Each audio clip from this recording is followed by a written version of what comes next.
Hello बच्चों, कैसे हैं आप सभी? सुपर 70 क्लासेस में आपका स्वागत है। आज अपने सीरीज़ को आगे बढ़ाते हैं।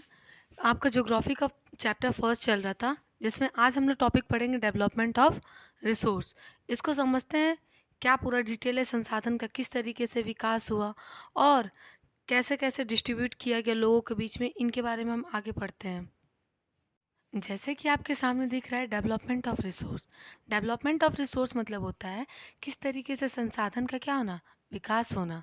हम लोग पहले फर्स्ट क्लास में पढ़ चुके हैं कि रिसोर्सेज जो होते हैं वो नेचर द्वारा क्या मिले रहते हैं, फ्री ऑफ कॉस्ट मिला रहता है। मीन्स नेचर के द्वारा हमें गिफ्ट मिला रहता है। ये बात तो आप सभी जानते हैं कि जो भी चीज़ गिफ्ट मिलता है वो फ्री मिलता है, पैसा तो देना पड़ता नहीं है। और सेकंड थिंग, उसका किस तरीके से यूज, अगर इंसान को कोई भी चीज़ दे दी जाती है ना, तो इंसान उसकी कद्र करना भूल जाता है। अगर किसी भी चीज़ की कद्र करना अगर भूल जाते हैं तो उससे क्या, बेसिकली इंसान को काफ़ी दिक्कतें फेस करनी पड़ेगी कि नहीं करनी पड़ेगी?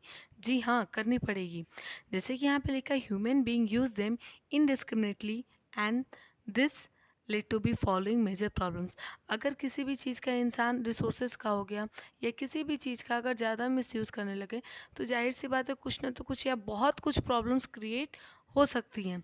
सबसे पहले डिप्लीटेशन ऑफ रिसोर्स। डिप्लीटेशन ऑफ रिसोर्स मतलब क्या होना, जो संसाधन है उसकी कमी हो जाना। और अगर मान लो कुछ लालची लोग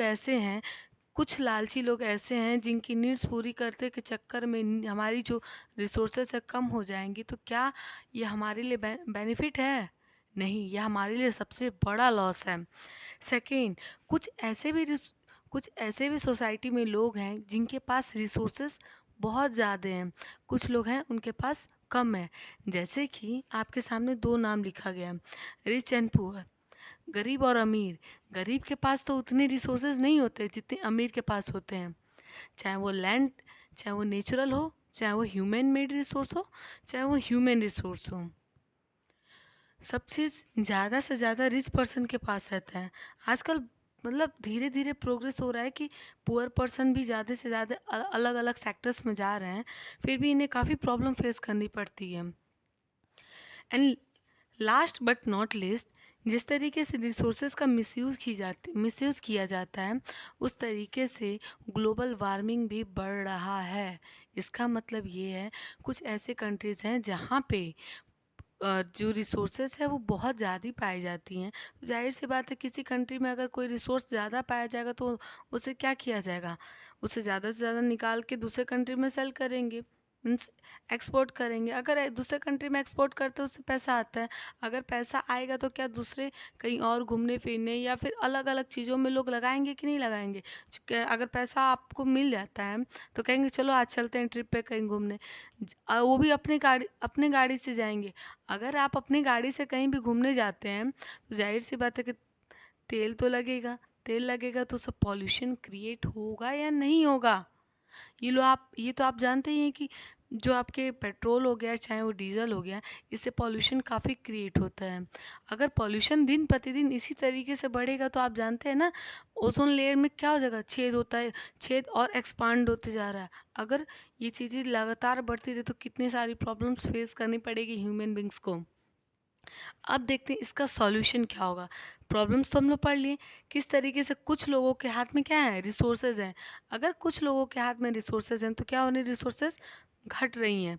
और वो कुछ लोग कौन, सोसाइटी में दो पार्ट्स में डिवाइड किए गए, एक हो गया रिच और एक हो गया पुअर। अगर जो रिच है उसके पास तो रिसोर्सेज ज़्यादा हैं, उनका तो ठीक है, उनको कोई प्रॉब्लम फेस नहीं करना पड़ेगा। लेकिन जो पुअर पीपल हैं, क्या उन्हें प्रॉब्लम फेस करना पड़ेगा? जी हाँ, प्रॉब्लम फेस करना पड़ेगा। जैसे मान लो जो कोई रिच पर्सन है, वो ज़्यादा से ज़्यादा पॉल्यूशन क्रिएट कर रहा है, तो क्या पुअर पर्सन को वो चीज़ फेस करना पड़ेगा कि नहीं? पॉल्यूशन फेस करना पड़ेगा कि नहीं करना पड़ेगा?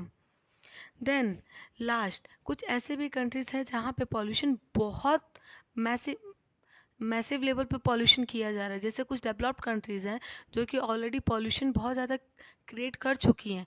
अच्छा एक बात बताइए, अगर मान लीजिए आप जहाँ पे भी हैं तो वहाँ से अगर कोई भी चीज़ जलाया जाता है जो धुआं बन के अगर आसमान में जाता है, तो क्या वो सिर्फ और सिर्फ एक ही जगह पे रहता है? क्या सिर्फ और सिर्फ इंडिया में ही रहता? अगर इंडिया में जला जाता? जी नहीं, ये पूरे वर्ल्ड में इसका इफ़ेक्ट करेगा। ऐसा नहीं है कि सिर्फ आप सिंगल पर्सन हो जो ये सामान कोई भी जला रहे हो। ऐसे बहुत सारे पर्सन होंगे जो कि कोई भी सामान क्या करते हैं, जलाते रहते हैं। किस तरीके से रिसोर्सेज को इक्वली डिस्ट्रीब्यूट किया जाए, इसका कंक्लूजन देखने से पहले आप लोग इसको पहले नोट डाउन कर लीजिए। मैं हट रही हूँ साइड में।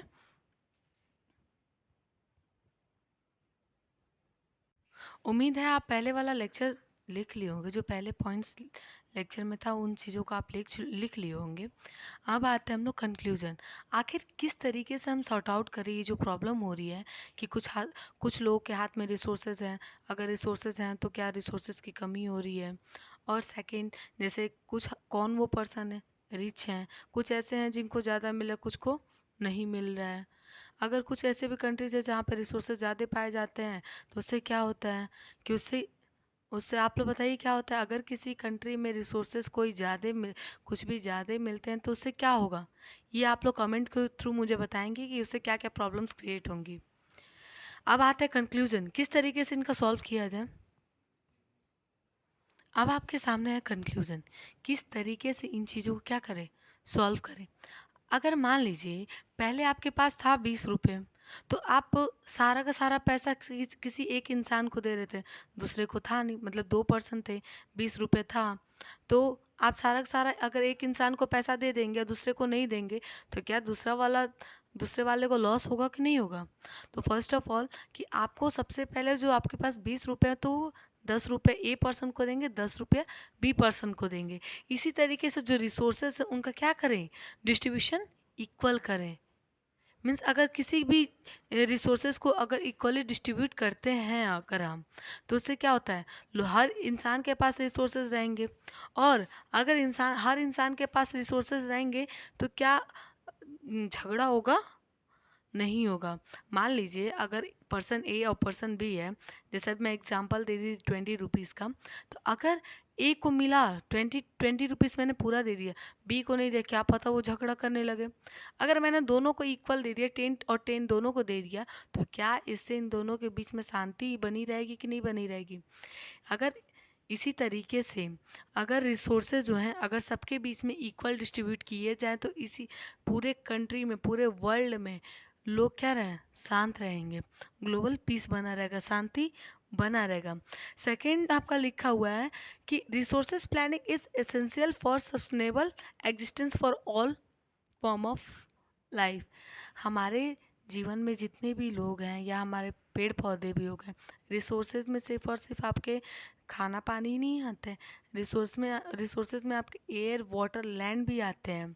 क्या एयर वाटर एंड लैंड क्या पौधों को नहीं चाहिए? जाहिर सी बात है चाहिए। अगर चाहिए तो क्या करें, ऐसा ना करें कि हम लोग सारा का सारा चीज़ें मिली हैं जो ख़त्म कर दें। अच्छा मान लीजिए आपको मैं अभी 1 करोड़ रुपए देती हूँ, अगर मैं आपको 1 करोड़ रुपए दूंगी, तो अगर आपने कोई डिसाइड नहीं किया कि मैं कैसे खर्चा करूँ, कहाँ खर्चा करूँ, तो आप खर्चा कर लोगे, नहीं कर पाओगे, लाजमी है। रैंडमली जो मन में आया वो खरीद लोगे। लेकिन अगर वही आप प्लानिंग कर लोगे किस तरीके से उस 1 करोड़ रुपए का क्या करना है, खर्चा करना है, तो वो आप लॉन्ग टर्म के लिए आपके लिए बेनिफिट भी रहेगा। अगर कहा जाता है कभी कभी ना जल्दी के डिसीजन गलत हो जाते हैं, कुछ ही केसेस में सही होते हैं, बट बेसिकली ज़्यादा कंडीशंस में ये आपके जल्दी लिए गए डिसीजन कभी कभी गलत हो जाते हैं। इसी तरीके से जो जो रिसोर्स है ना उनका सबसे पहले प्लानिंग करिए, कहाँ कहाँ कैसे कैसे हम क्या करें, रिसोर्सेज का यूटिलाइज करें। लास्ट आपका सस्टेनेबल डेवलपमेंट। पिछले क्लास में आप लोग पढ़े थे सस्टेनेबल डेवलपमेंट क्या होता है, जैसे कि हम अपनी नीड्स अभी की फुलफ़िल कर लें बिना डैमेज, मतलब जो हमारे फ्यूचर जनरेशन है उनके लिए भी क्या करें, रिसोर्सेज बचा के रखें। अभी के जो रिसोर्सेज हैं हम तो यूज़ करें ही करें, साथ साथ में उन्हें बचा के भी रखें। किसके लिए बचा के रखें, अपने फ्यूचर जनरेशन के लिए, कि ऐसा ना रहे कि आज आप सब कुछ यूज़ कर लिए, आने वाले जनरेशन को कुछ मिला ही ना हो, तो ज़्यादा प्रॉब्लम क्रिएट हो जाएगी। आप लोग इनको नोट डाउन कर लीजिए।